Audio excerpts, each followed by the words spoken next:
Georgia is ground zero for this battle over our democracy. And joining me now are Stacey Abrams, the founder of Fair Fight, a group that promotes voting rights, and the Republican Lieutenant Governor of Abrams' home state of Georgia. It's Jeff Duncan. Welcome to both of you. I want to begin with Ms. Abrams.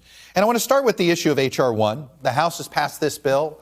The reality is it's not going to overcome the Senate filibuster. So I guess my question for you is, do you think it's that Democrats should pare down H.R. 1, focus it on all things voting rights and voter access? Or is it the focus should be on eliminating the filibuster? I think the focus should be on protecting our democracy. We know that January 6th was the opening salvo in an attempt to roll us back to Jim Crow era. We are watching 7 times the number of bills permeating across state legislatures than occurred in 2020 during election year.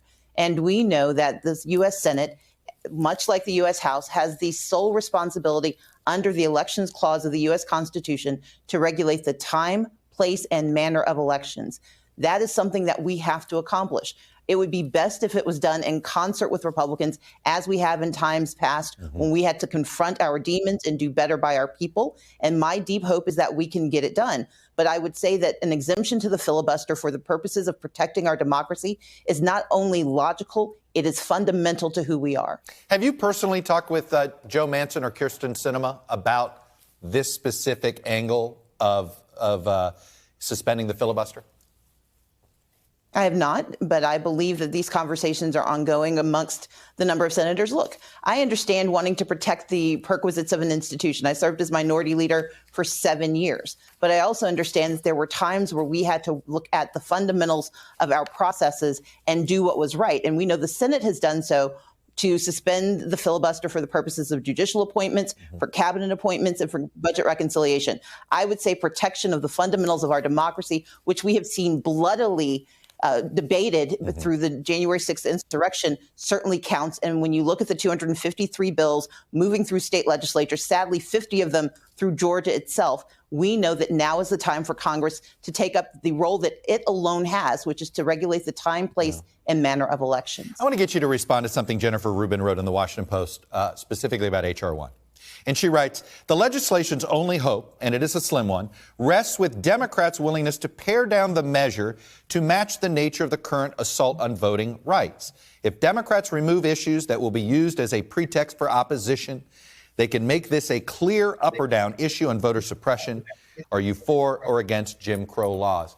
And, you know, I will note you didn't directly answer my first question about H.R. 1 and about the decision, should it be pared down? There are some other provisions in there that, while noble and maybe good ideas, are not as directly about the issue of access to the ballot box by individual voters. What do you think of that solution? Do you think Democrats should be thinking about a pared down version of this bill? I believe the Democrats should do their level best to pass laws that protect our democracy. And I'm not being evasive. What I'm telling you is that we have to pay attention to the whole of our democracy, and we have to defend and protect that democracy. That means doing the work necessary to ensure that every American who is eligible to vote can do so. I am not in the U.S. Senate. I have served in a legislative body where everything is up for grabs and everything is on the table. But I'm not going to presuppose anything other than the responsibility that Congress has, because we have an a priori issue. The a priori issue is that the Senate has to believe it has the responsibility and the ability to act. And that is why my focus is on making certain that the exemption to the filibuster be the necessary front and center conversation so we can get something done to protect our democracy. If that doesn't happen, what is your next hope of trying to prevent some of these radical changes that are being proposed around the country?